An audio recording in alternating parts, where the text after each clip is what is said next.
أعوذ بالله من الشيطان الرجيم واعتصموا بحبل الله جميعا ولا تفرقوا واذكروا نعمة الله عليكم إذ كنتم أعداء فألف بين قلوبكم فأصبحتم بنعمته إخوانا وكنتم على شفا حفرة من النار فأنقذكم منها كذلك يبين الله لكم آياته لعلكم تهتدون رب اشرح لي صدري ويسر لي أمري واحلل عقدة من لساني يفقه قولي فالحمد لله والصلاة والسلام على رسول الله وعلى آله وصحبه أجمعين. Assalamu alaikum Quran Weekly. A very heavy ayah to share with you today. It's the 103rd ayah of Surah Al Imran. Just some lessons from it, inshallah ta'ala. Hopefully you and I can both take them to heart and change ourselves in light of them. Allah Azza wa Jal says, وَاعْتَصِمُوا بِحَبْلِ اللَّهِ جَمِيعًا. Al-i'tisam is used in Arabic to hold on to something for protection. Isma is protection. I'tisam to protect yourself. To hold on to something in order to protect yourself. وَاعْتَصِمُوا بِحَبْلِ اللَّهِ. Hold on to the protection, or hold on to the rope of Allah, جَمِيعًا, all together, also means hold on to the entire rope of Allah. The rope of Allah in this ayah, obviously a rope is something that connects you to something else. Hablullah, even the expression Hablullah, the rope of Allah, the grammatical construction of it suggests that these two words are inseparable. It's called an idafa in Arabic. But I won't get too technical. All I want to share with you is, it is as though Allah is saying this rope directly connects to Allah. And you better hold on to it for protection. And if you do, you will be directly connected to Allah.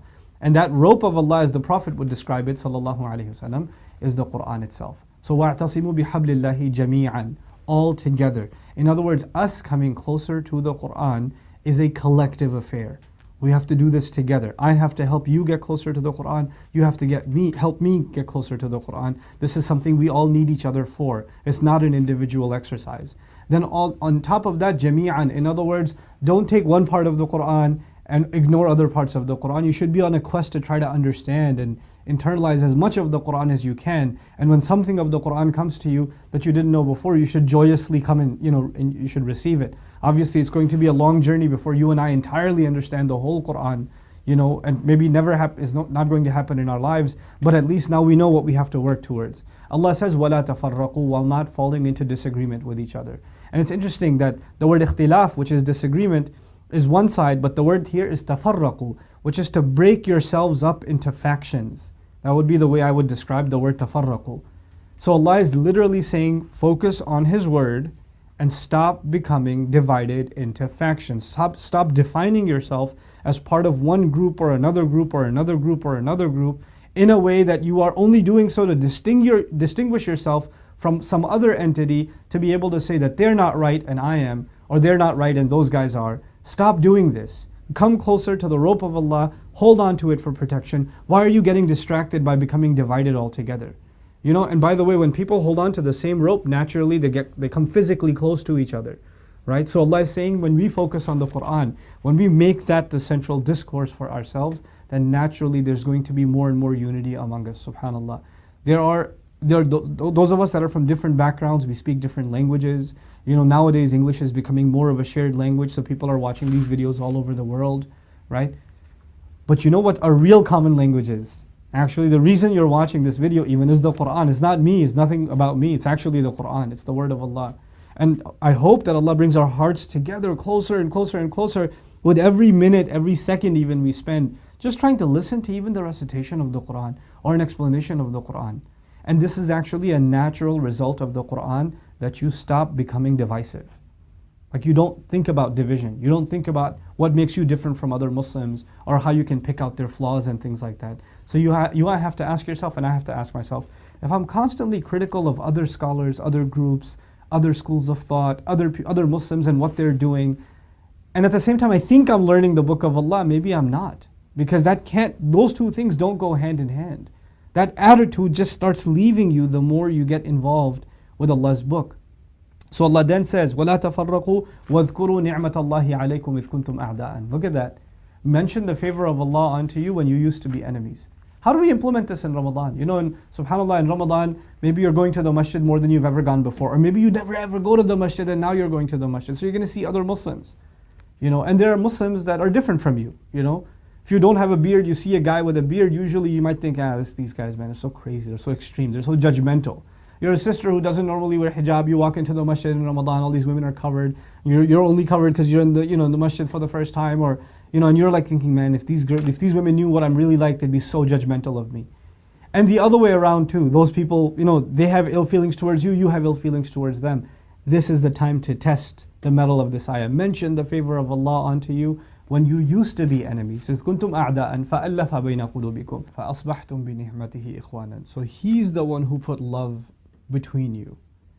Now at the end of that statement even, it was enough for him to say He put love between you and made you into brothers. But He went further and said, فَأَصْبَحْتُمْ بِنِعْمَتِهِ إِخْوَانًا. You, especially by His favor, and only by His favor, transformed into becoming brothers. Isbah is used when something completely transforms. And Isbah is also for the morning to happen. It's as though you were in night and it's like a new morning came into you when you found brotherhood with your fellow Muslims. Subhanallah. That is the description of Allah, talking about His favor, that we feel softness towards other Muslims. In an age where we're constantly criticizing movies, criticizing video games, on top of that criticizing scholars of the past. There are people who don't even spare the prophets. There are people who outside of the religion don't even spare criticizing God. And within our religion there are people who criticize, the great ulama of the past, and they don't spare people even nowadays. They'll criticize other Muslims, other du'at. They'll criticize entire organizations, student groups. They criticize their friends. They criticize their local imam. We're just so bent on criticism.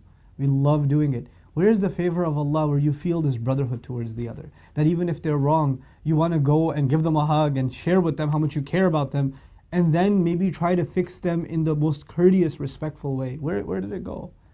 This is what we have to revive in Ramadan. فَأَصْبَحْتُمْ بِنِعْمَتِهِ إِخْوَانًا. You became brothers once again.